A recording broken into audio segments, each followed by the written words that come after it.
Froze at the gate when the nurse touched my arm and said quietly, like she didn't want anyone to hear, "Don't react, don't react, don't look around. Just come with me and act like everything is fine." I almost laughed. I thought maybe she had the wrong person. She didn't. My name is not important. What matters is that I'm 67 years old. I built everything I have with my own two hands, and I almost lost my life at the hands of someone I helped bring into this world. Let me back up. My wife, Eleanor, passed 4 years ago. Pancreatic cancer. She was gone in 11 weeks from the day they told us. I held her hand until there was nothing left to hold. And when the funeral was over, I drove home alone to a house that felt 3 times bigger than it ever had before. 63 years old. Retired from 31 years in commercial real estate. 2 properties paid off. Decent savings. And absolutely no idea what to do with myself. What I did have was my daughter, Miriam. She was everything after her mother died. She called every Sunday without fail. She drove 2 hours from Charlotte to spend holidays with me. When I had a scare with my blood pressure last spring, she was the one sitting next to me in the cardiologist's office taking notes on a legal pad, asking the doctor questions I didn't even think to ask. I used to tell my neighbors about her. I used to say, "The Lord took my wife, but he made sure I still had somebody looking out for me." I believed that completely. I should have looked closer at who was standing beside her. My son-in-law's name is Kevin. He and Miriam had been married 6 years. He worked in finance, or said he did. I never fully understood what his actual job was, and every time I asked, he'd give me an answer that sounded impressive and explained nothing. He wore good clothes. He shook hands firmly. He laughed at my stories, even the ones I'd already told twice. I liked him well enough. I didn't love him, but I respected that he made my daughter happy, and that was enough for me. They have 2 children. A boy, 7, named after Eleanor's father. A girl, 4, who has her grandmother's eyes. I can barely talk about them without my throat closing up, but I'll get to that. About 8 months ago, Miriam started bringing up my estate. Not in a pushy way, nothing obvious, just questions dropped into conversation, gentle as leaves falling. "Daddy, do you have your affairs in order? Have you thought about what happens to the properties? Kevin knows a really good estate attorney if you ever want a second opinion on your will." I didn't think anything of it at the time. She'd watched her mother die without a proper plan in place, and it had created real complications, paperwork, delays, a fight with Eleanor's sister over a piece of jewelry that nearly destroyed the family. I figured Miriam was just being responsible. I told her yes, everything was in order, my attorney had handled it years ago. She seemed satisfied with that, and the subject dropped. Or I thought it dropped. What I didn't know was that around the same time, Kevin had lost his job, not temporarily, not a restructuring. He had been let go for cause, something involving client funds, something I didn't find out the full story on until much later. He'd been hiding it from Miriam for 2 months. He burned through their savings. They were behind on the mortgage. And somewhere in the middle of all that, he had apparently decided that the problem was not that he needed to find a new job or come clean to his wife. The problem, as he saw it, was that I was still alive. I know that sounds like something from a movie. I know it sounds impossible, believe me. There is no version of that sentence I have been able to make peace with, and I have had 8 months to try. Here is what happened. My cardiologist, a careful, thorough man who has managed my blood pressure for 11 years, put me on a new medication in January, blood thinner. Standard protocol for someone my age with my history. He was very specific. Take it every morning, same time. Never double up, never skip more than 1 day. He walked me through what could happen if the dosage went wrong. I won't repeat it here, but I understood him clearly. The prescription came in a 90-day supply. I kept the bottle on my nightstand, same as I keep all my medications. Every morning before breakfast without fail. Sometime in March, Miriam and Kevin came to visit for a long weekend. I was glad to have the house full again. The grandchildren ran through the hallways and ate me out of cereal, and for 3 days it felt like a real home again. Kevin grilled on Saturday. We watched basketball Saturday night. Everything was exactly as it should be. What I did not see was Kevin in my bathroom. What I did not see was Kevin opening my medication bottle. I have gone over this so many times in my mind, trying to understand the sequence, trying to understand how a person goes from opening a bathroom cabinet to, but I can't finish that sentence. Not yet. 3 weeks after they left, I had a follow-up with my cardiologist. Routine. He ran his usual labs, asked his usual questions. Somewhere in the middle of reviewing my blood work, he got quiet in a way that doctors aren't supposed to get quiet. "I need to ask you something," he said, "and I need you to be completely honest with me." I told him I always was. "Are you taking your blood thinner exactly as I prescribed?" I said yes. Same time every morning, never missed. He turned the screen toward me and pointed at a number. "Your levels are dangerously low," he said. This isn't what I'd expect from someone who's been compliant. Either the medication isn't working, which I'd want to rule out first, or something is interfering with absorption. Or... He stopped. "Or what?" I said. He chose his words carefully. "Or the medication you've been taking isn't full strength." I didn't understand what he meant. I told him I was taking my medication, right out of the bottle. Same prescription he gave me. He sent me home with a request to bring in the remaining pills for testing. I thought he was being overly cautious. I brought them in anyway. I got a call 4 days later that changed everything. He didn't say much on the phone. He said he needed me to come in, and he needed me to come alone, and he needed me to not mention to anyone that I was coming in. I asked him why. He said, "Frederick, I think someone has been tampering with your medication." I sat down on the kitchen floor. I don't know why, the floor.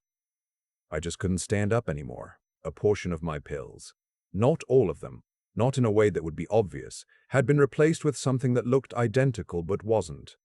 He had them analyzed.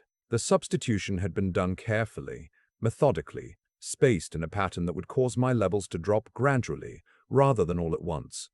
Gradually enough that it might look like natural decline. Gradually enough that if something happened, a stroke, a cardiac event, it could look like my condition had simply worsened on its own.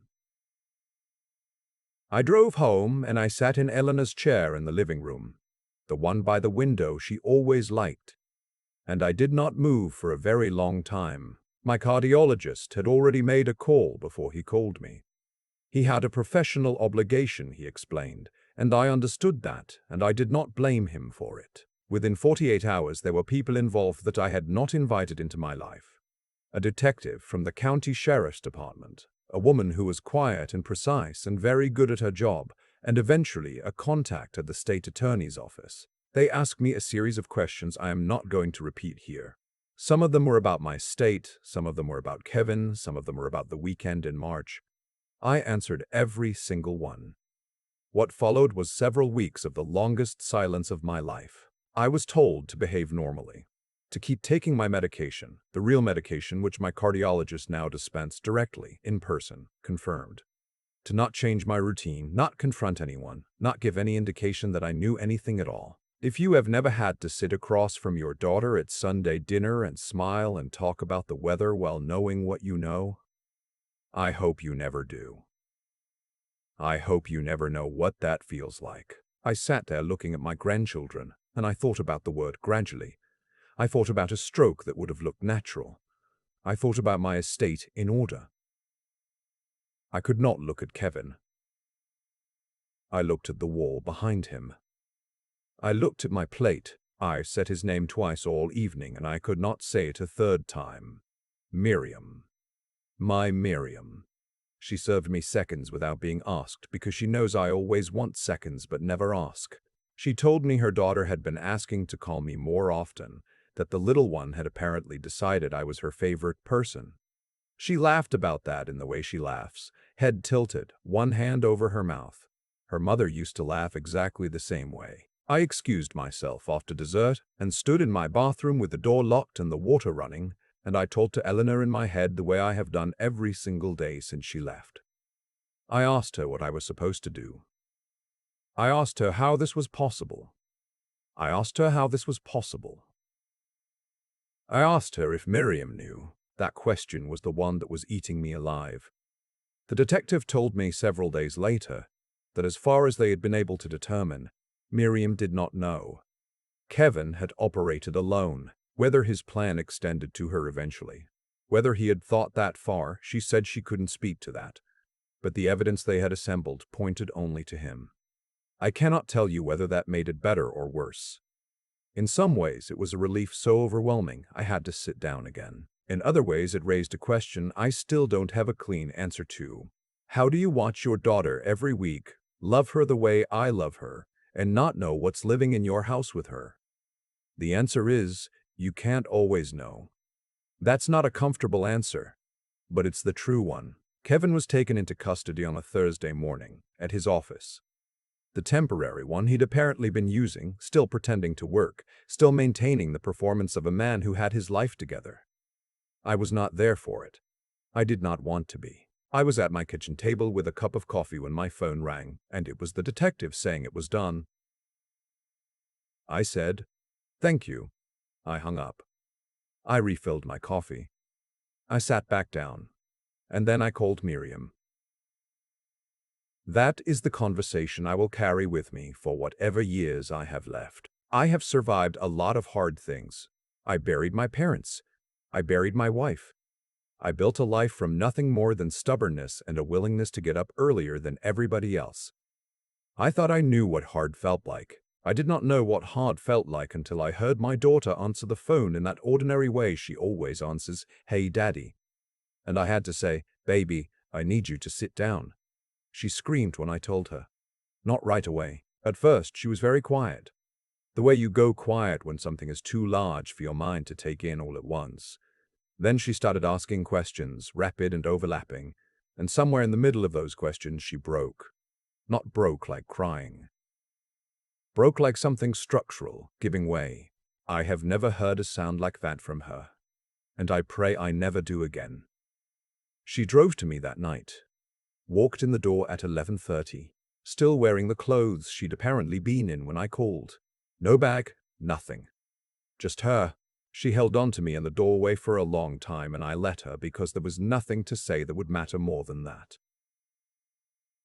We sat up until almost 3 in the morning.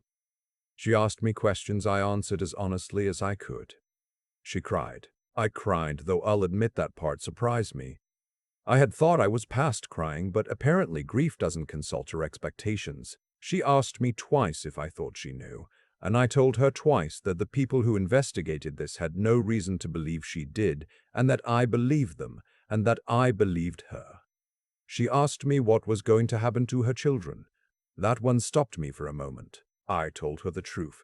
I didn't know exactly. That was in the hands of lawyers and a process neither of us controlled. But I told her that whatever happened, those 2 children were not going to suffer for what their father did. Not if I had anything to say about it. Not while I was breathing. She put her head on my shoulder the way she did when she was 9 years old, sitting next to me watching television. And I sat there in the quiet of Eleanor's house, and I thought about what gradual looks like. Not the medical kind. The other kind. Gradual is how greed grows. Gradual is how a person convinces himself that what he's doing is practical, not monstrous. Gradual is how warning signs become invisible when you love someone.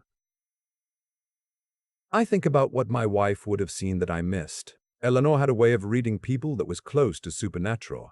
She would have pegged Kevin in the first 10 minutes of knowing him, would have said something small and precise that I would have brushed off and later recognized as exactly right. I miss that. I miss having someone beside me whose vision compensated for my blind spots. Kevin was charged on multiple counts. I won't go into the legal details here because honestly I don't want to give them more space in this story than they've already taken. What I will say is that the process was thorough, and that the people involved in that process did their jobs with integrity, and I am grateful for every one of them. My cardiologist, in particular. I think about the moment he turned that screen toward me and pointed at that number. He could have ordered a follow-up test and waited. He could have written it off as patient non-compliance and moved on. He didn't. He trusted what I told him. followed what the numbers were telling him, and made a call that quite literally saved my life. I sent him a handwritten letter. It felt inadequate. But some things can't be adequately repaid, only acknowledged. It has been 8 months now. Miriam is doing what she can. She's in therapy, weekly, she told me. And she said it matter-of-factly in a way that made me proud of her. No embarrassment, no hedging.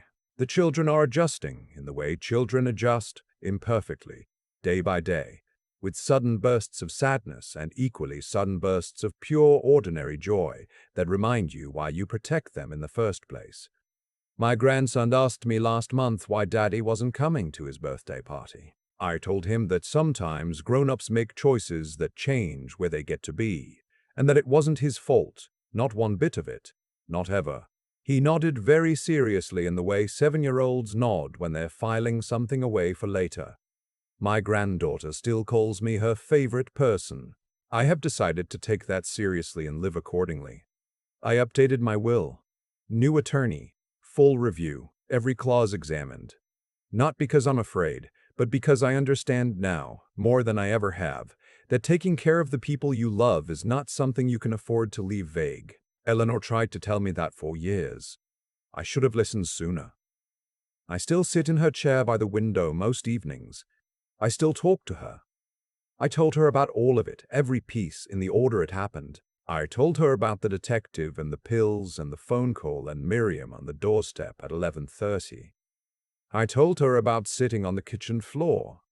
I told her I was still here. There is something I want to say directly to anyone listening who is older, who has built something, who has someone in their life who is paying just a little too much attention to what happens after you're gone. Pay attention. Not with suspicion, not with fear, but with clear eyes. The people who love you will not be bothered by your clear eyes. The people who don't will show you why clarity matters. And to any parent whose child has chosen a partner you're not sure about, I am not saying trust no one. I am saying that love for your child does not require you to be blind. You can love them completely and still see clearly. Eleanor knew how to do that. I'm still learning. The hardest part wasn't finding out what Kevin did. The hardest part was understanding that the danger had been sitting at my dinner table, cutting my grandson's birthday cake, shaking my hand at the door for 6 years. The hardest part was that nothing looked wrong because I wasn't looking. I'm looking now. Every day I wake up and I take my medication and I drink my coffee and I sit in Eleanor's chair and I think about what it means to still be here. Not to be lucky, exactly. To be careful. To be seen by someone. My cardiologist, in this case a man doing his job at exactly the right moment. To have been given more time and to have the good sense not to waste it. I don't know how many mornings I have left. Nobody knows that. But I know what I'm going to do with them. I'm going to watch my grandchildren grow up.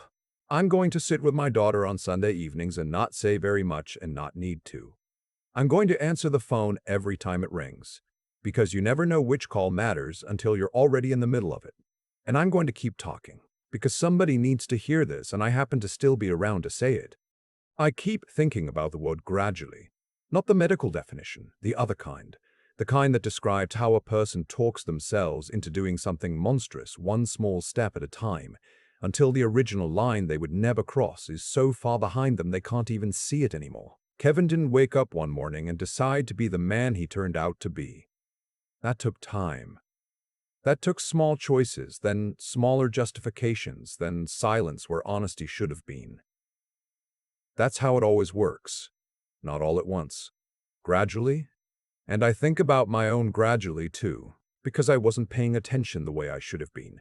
Not because I'm foolish, I've been around long enough to know better, but because I let love stand in the place of clarity. I saw what Miriam needed me to see.